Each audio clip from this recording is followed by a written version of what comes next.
I would go to them and preach to them about my new found reality. I was on a mission to awaken everyone. Danica here from Multispective, and I'm here with you with a new episode where I interview Steve. He talks about his life with paranoid schizophrenia. He goes into great detail as to what it is, what it means to have schizophrenia firsthand. He talks about the ways that it affected him in his career, with his relationships with friends and family.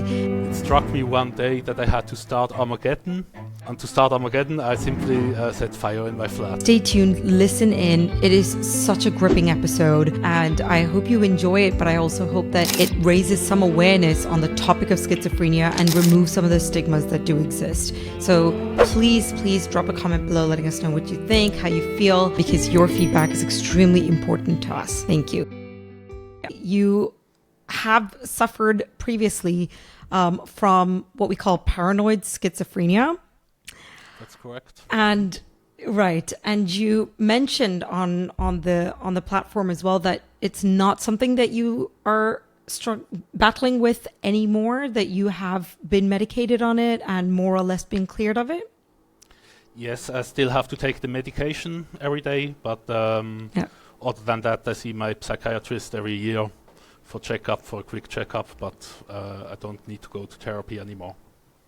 Amazing. Well, congratulations on that, because I can imagine that being a really, really long and tough journey for you. Yes. Why don't we start off with you telling our listeners a little bit about what exactly is paranoid schizophrenia? What is schizophrenia and what is paranoid schizophrenia in particular?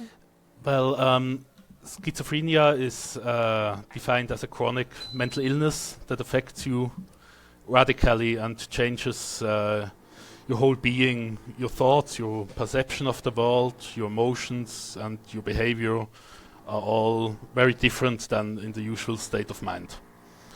That is during psychosis. That's the acute phase of schizophrenia.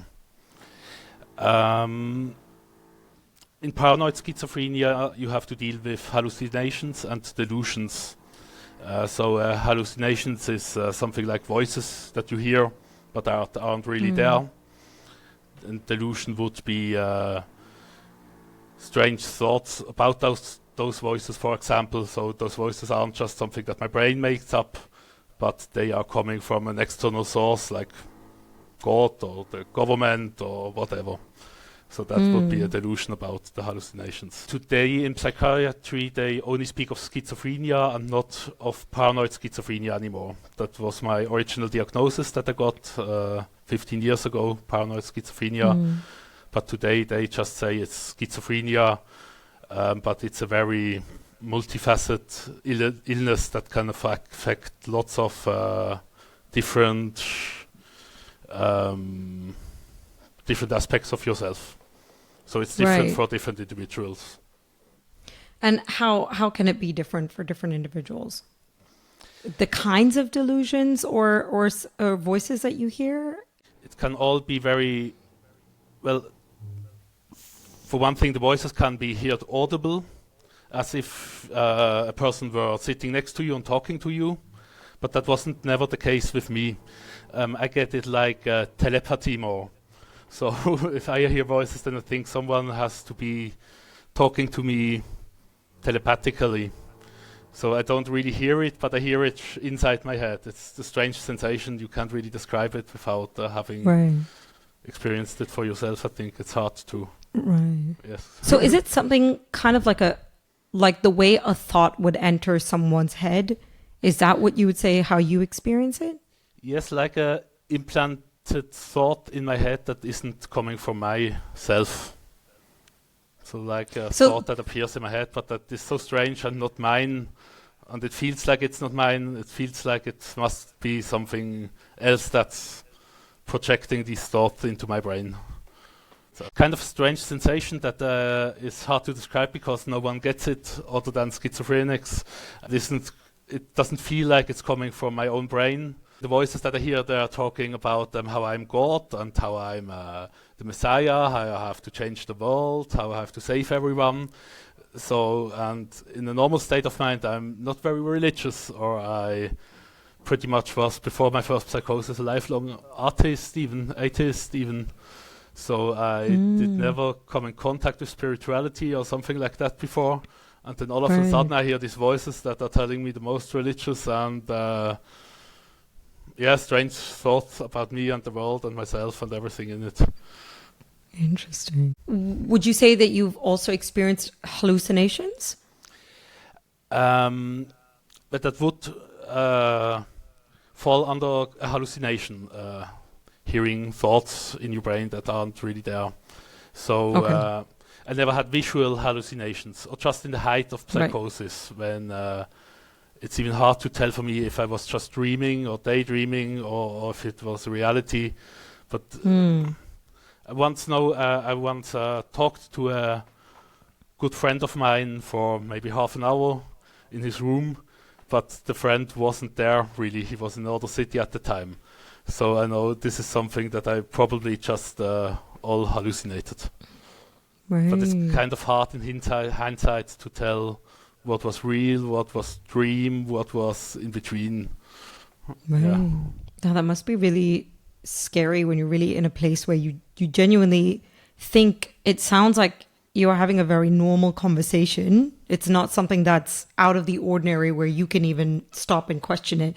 It's something that could very much be a reality. And so you believe it, genuinely believe it. Yeah. That's for sure. Everything you experience during psychosis, no matter how otherworldly it may be or how strange it is, does feel completely real to you, as if it was just a normal thing happening right now.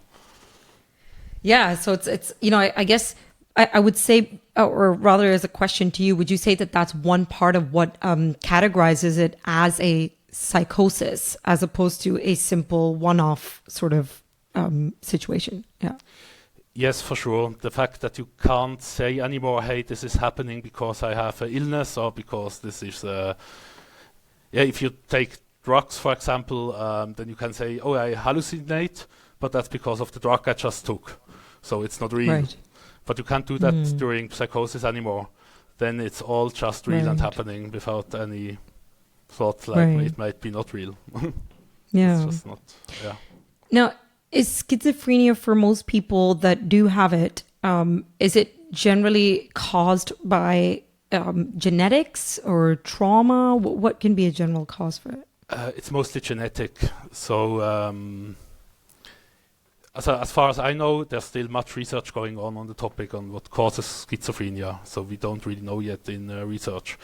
But from my experience out, I can say it's mostly genetic, as in with me it certainly is, because my mother suffered from it, my grandmother, my grandmother, and so on. On the mother's side, everyone was schizophrenic. So I clearly inherited it. But there can be environmental triggers, such as trauma, for example. So you could imagine it as I wrote it down as a wall that separates the people from the psychotic experience, and in some, these walls are just thinner than in other people. So that's the genes. And if you have too little sleep, if you have stress, emotional trauma, drugs too, then you could break through this thin wall and slip into psychosis. You mentioned that it's something that runs in your mom's side of the family. So were you made aware of your potential of developing this at a young age, or was it something they saw and then were like, oh, you have it? How did it come to your awareness? I never thought that I had it, despite my mother having it. Basically, I always said to me, I smoked so much weed when I was younger. If I had it, then it would have broken out sooner than it would have. Yeah, than it already did.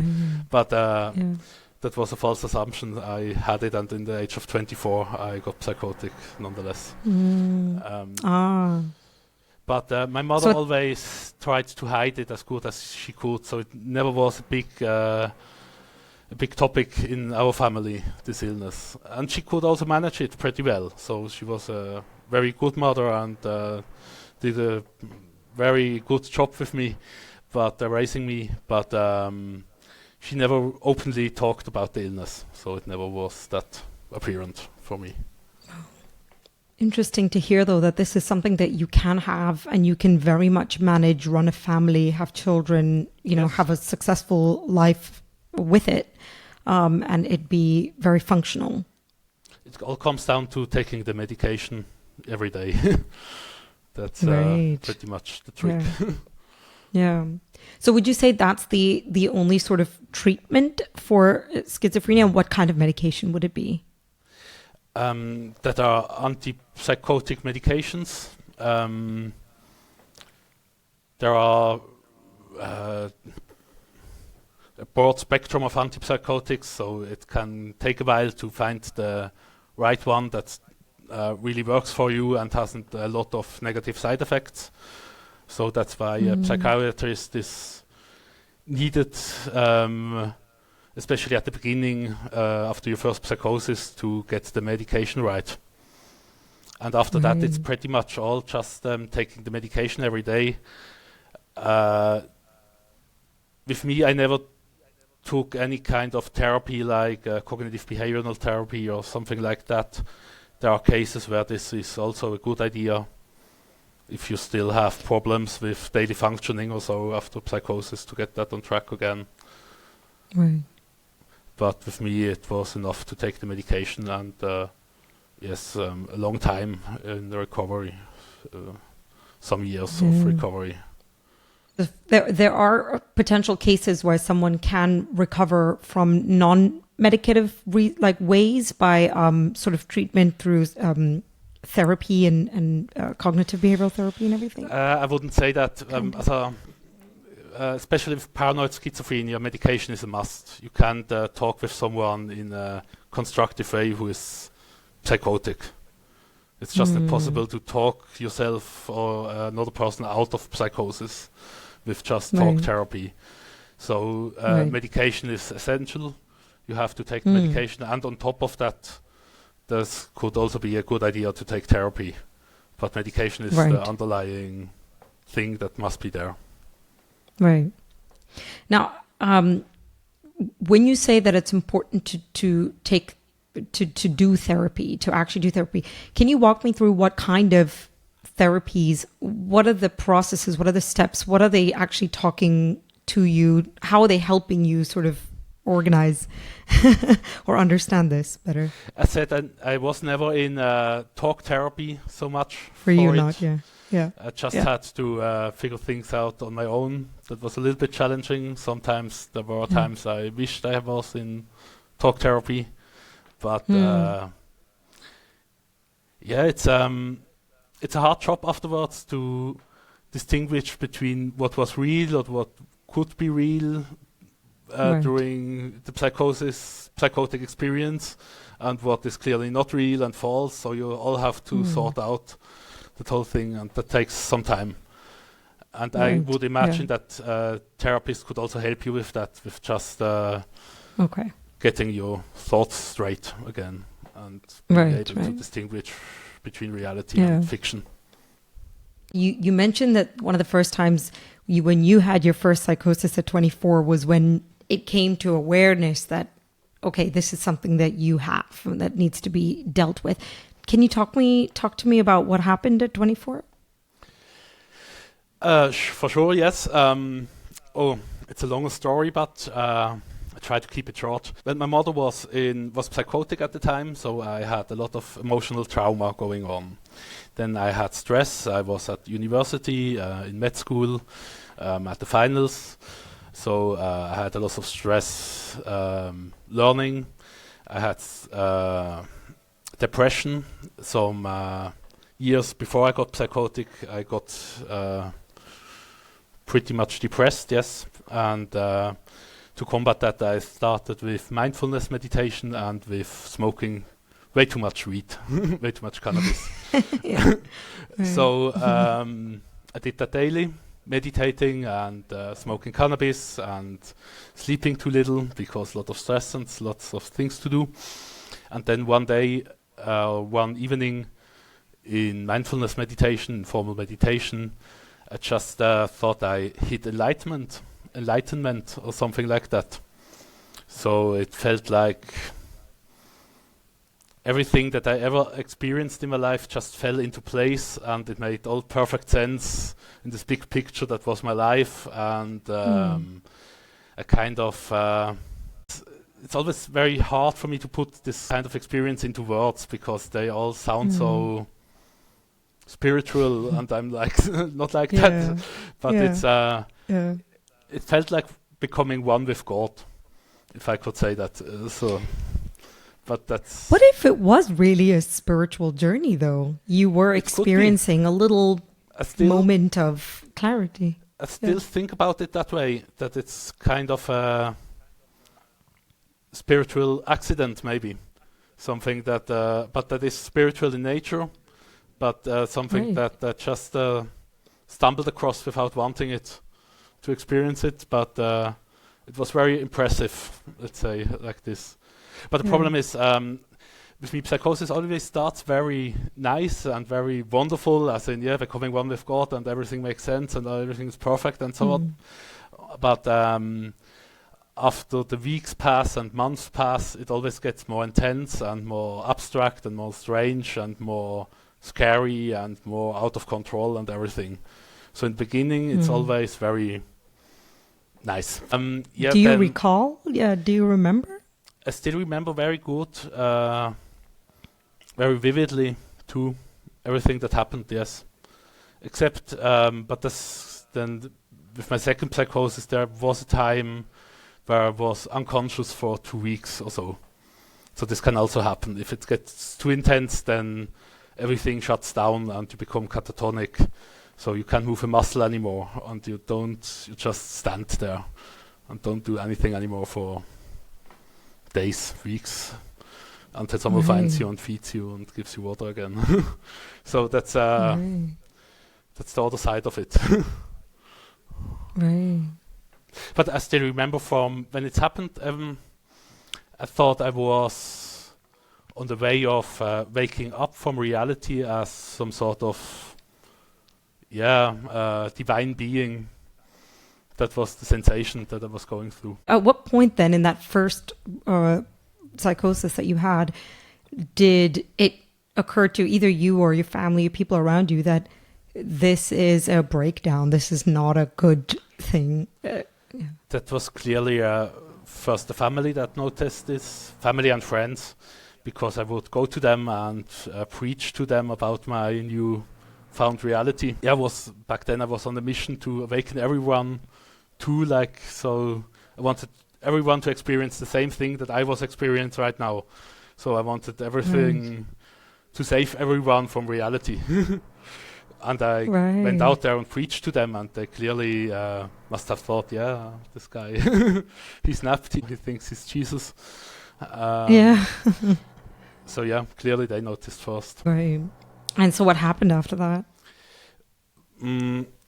After about 2 months of being in this state of mind, of being psychotic, it struck me one day that I had to start Armageddon, because everything I did in the small would translate, also in my mind, would translate into big happenings in the real world.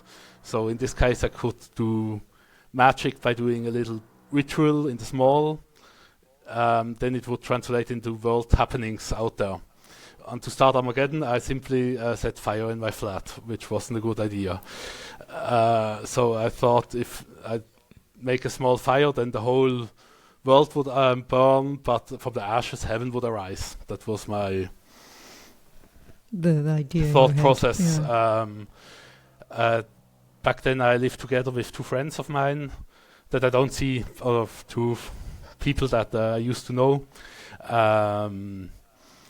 And they woke up to smoke and could put out the fire, but they called the police then, and police brought me to the mental hospital, and just with medication I could snap back to the state I'm in right now, to normality. Yeah, that's scary. I was actually just about to ask you earlier about, did you ever harm yourself or others? And I guess if it wasn't addressed, it could have gotten very dangerous for you and others around you. For sure, yes. That's always the case with my kind of psychosis, that after some months pass, I become a danger to myself. and also to those around me to some degree, but not directly, but more like indirectly, you could say. So I would never actively want to harm a person, but I said I would start a fire, obviously, to start heaven or something like that. So it was close and in enough. a way you're kind of thinking, you think that you're protecting other people, or you're helping other people, you're helping elevate other people, and in actuality exactly, it would be out of good intentions, but bad things can happen with good intentions too. So. Can you tell me a little bit about some of the other ways that this schizophrenia sort of affected your daily life, your interactions, your relationships with people? For sure. Well, back before psychosis, I had a very big and broad circle of friends, and that shrunk down to just best friends that really stayed with me through all this. So that was certainly the case. It was also because I had to just sleep and isolate myself socially after first psychosis. I wouldn't go out anymore. I would just lie in my room all day long for about a year. Just the friends remained that were really good friends. Yeah.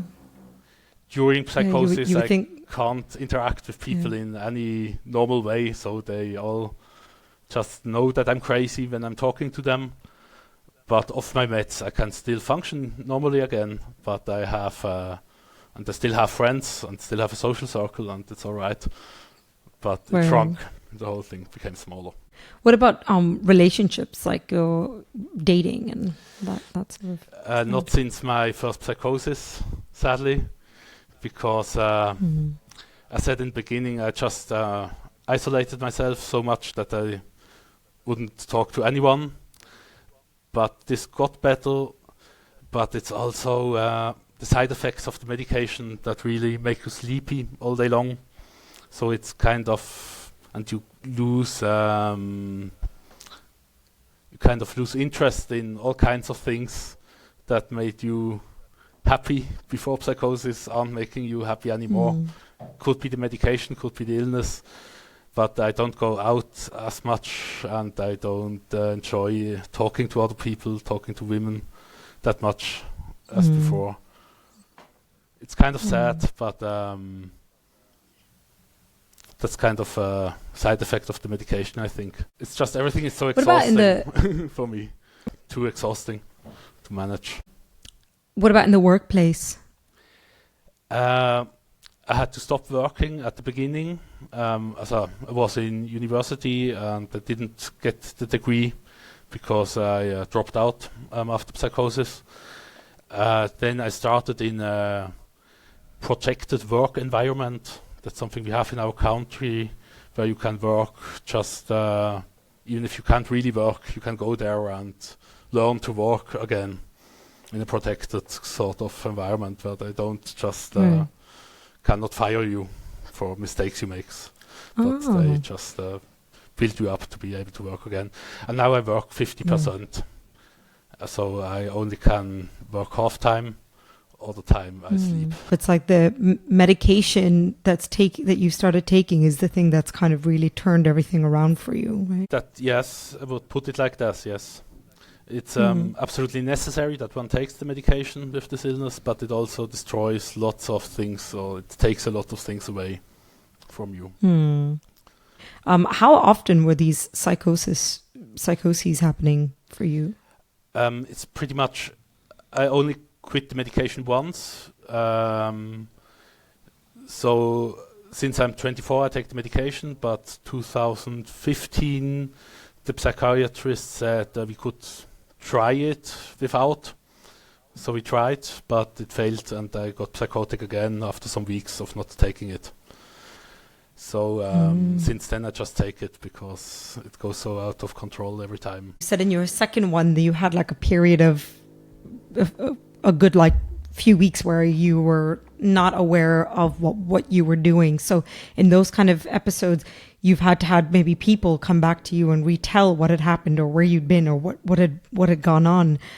So it was a blacking out thing. Did that become more regular for you with every episode after that?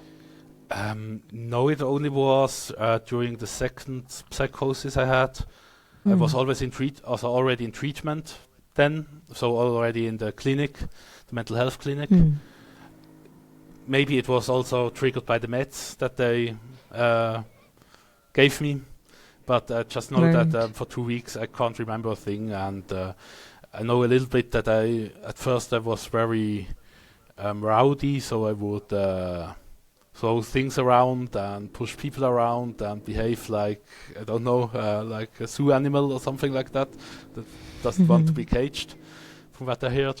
But it was very not me back then, and I can't remember it. It's kind of scary. Have you ever like come to and kind of realized that you were in a totally different place and like sort of like kind of freaked out at like where am I? Why am I here? What's going on? What got me here? Definitely, that was during second psychosis. Happened a lots of time that I was at some place and I didn't know anymore how I got there or where I had to go, so where I would live and where I would sleep. So I was just something at some place and didn't know what was going on really. I also have these fragments of memories. I just find it really interesting how it becomes a delusion of religion, like God. This whole idea of God becoming a thing or getting this kind of spiritual experience. Have you heard or read about this? Like, why is this a very common sort of idea that people that struggle with schizophrenia have? I thought a lot about this the years after psychosis. That's part of it. It's really hard to tell what is going on during a psychosis because part of it is so out there it can't be possibly true.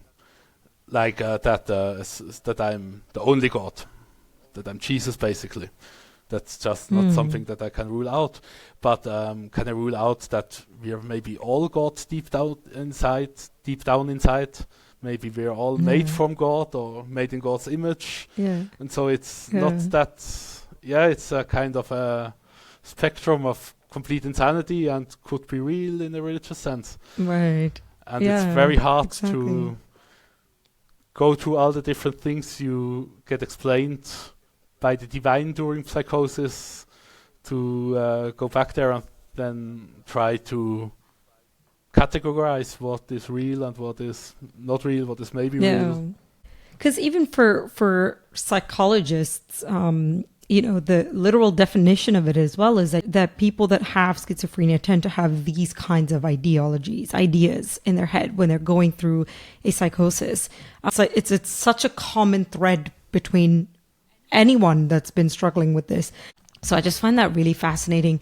But can you tell me what are some other kinds of thoughts, ideas that may occur to a person that's going through psychosis, or even for yourself? Or was it always related to this? For me, it was always related to God and religion or spirituality. But in other cases, people may have, say, very similar hallucinations, but attribute it to something completely different, like the government spying on you with mind control, reading technology that's secret, or aliens are spying on you with the same technology, or something like that. So it doesn't always have to be God. With me, it was always that. But I mean, different people have different interpretations of these phenomenon. Right. Yeah. There are also people that make a mixture between two, like science fiction author Philip Dick. He wrote To Androids Dream of Electric Sleep, Blade Runner.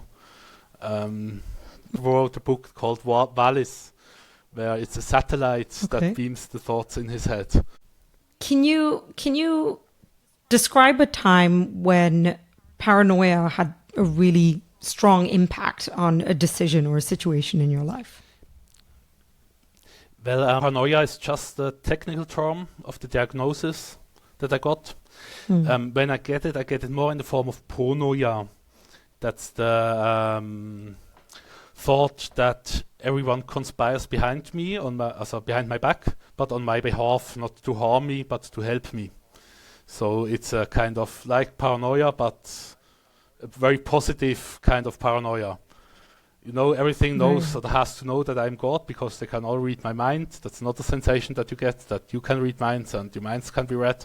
So they must all know that I'm God, but they don't tell me because they want to subtly guide me through this experience of awakening. That's the thought process that I get with paranoia. So how does then that affect the way that you communicate with people? Are you sort of like, I know you know, I know, we're on this kind of wavelength?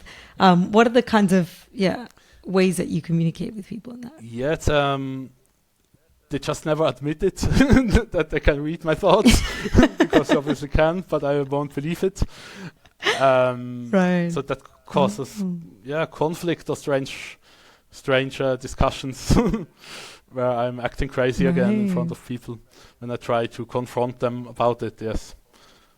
Because they say, no, we can't read your thoughts. Maybe you have psychosis, go to the psychiatrist, but I won't listen ever.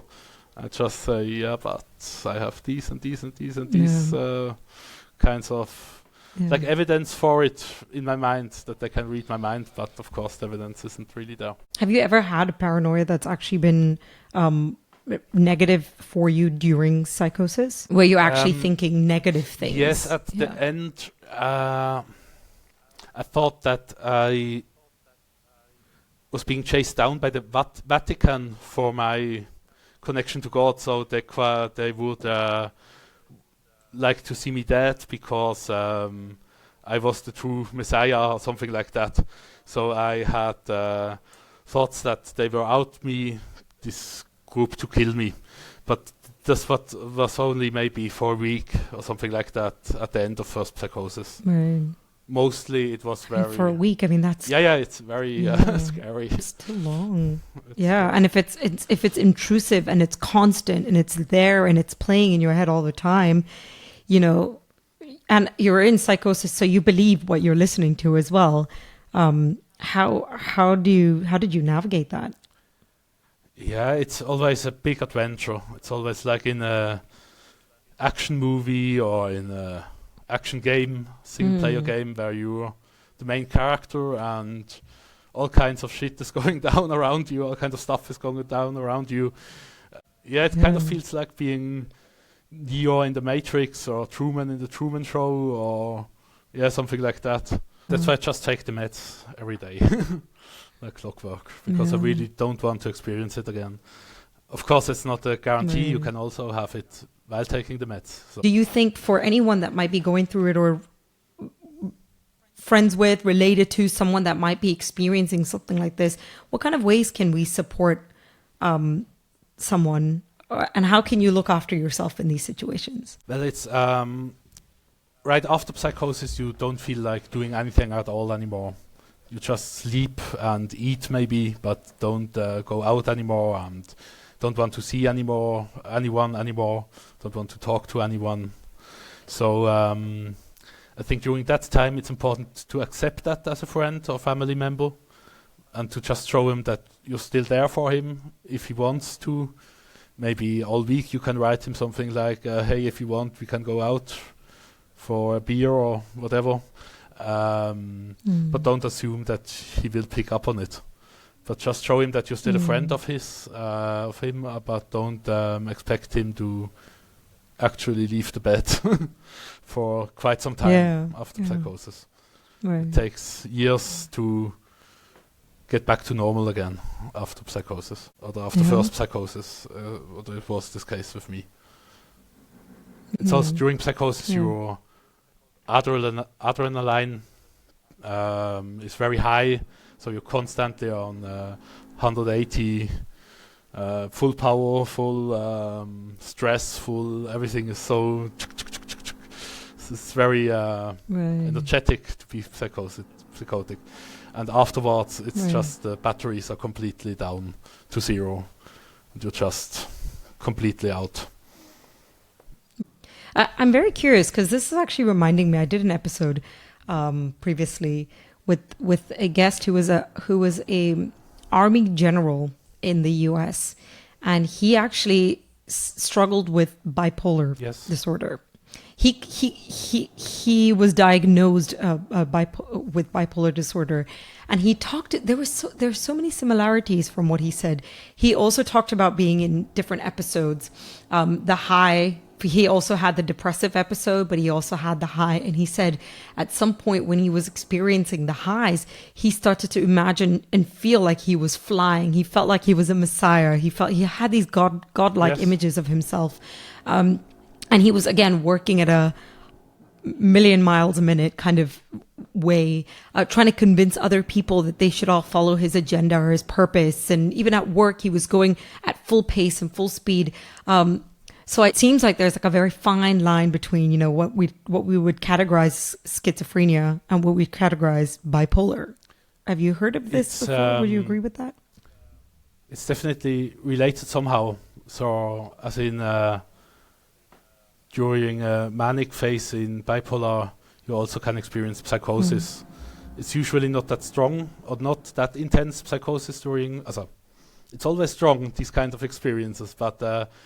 You go even far out there with paranoid schizophrenia as you would in psychosis with bipolar, I think. What was the longest psychosis you experienced?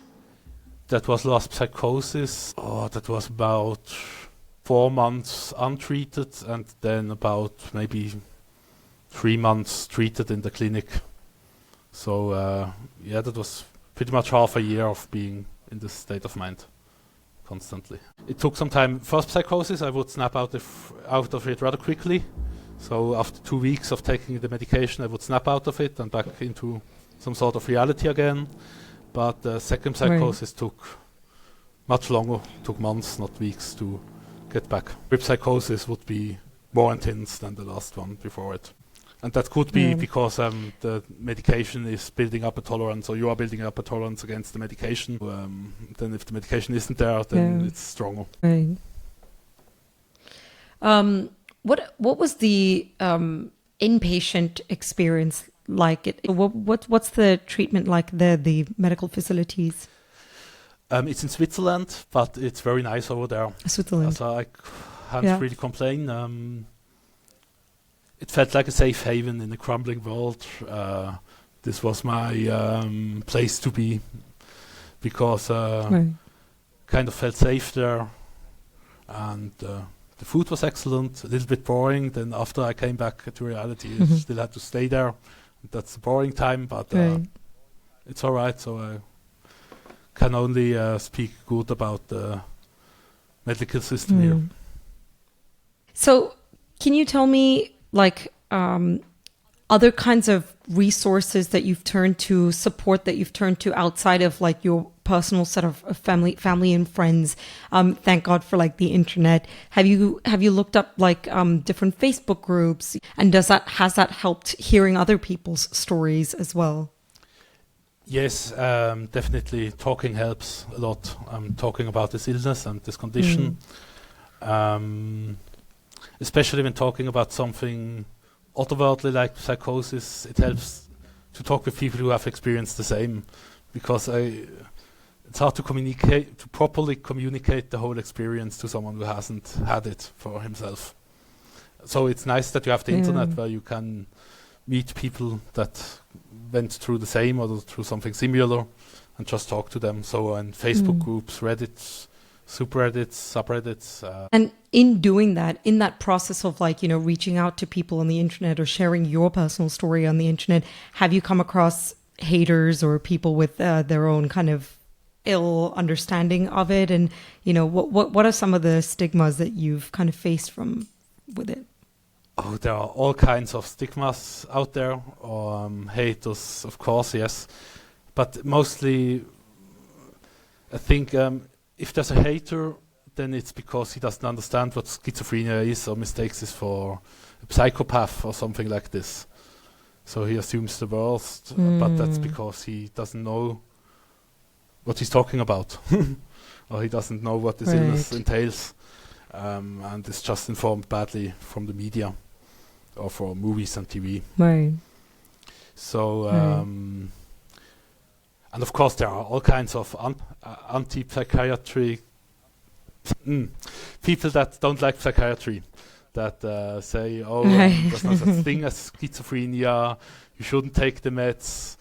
That's the more dangerous kind of rhetoric you hear on the internet from people who also haven't experienced it themselves, mostly.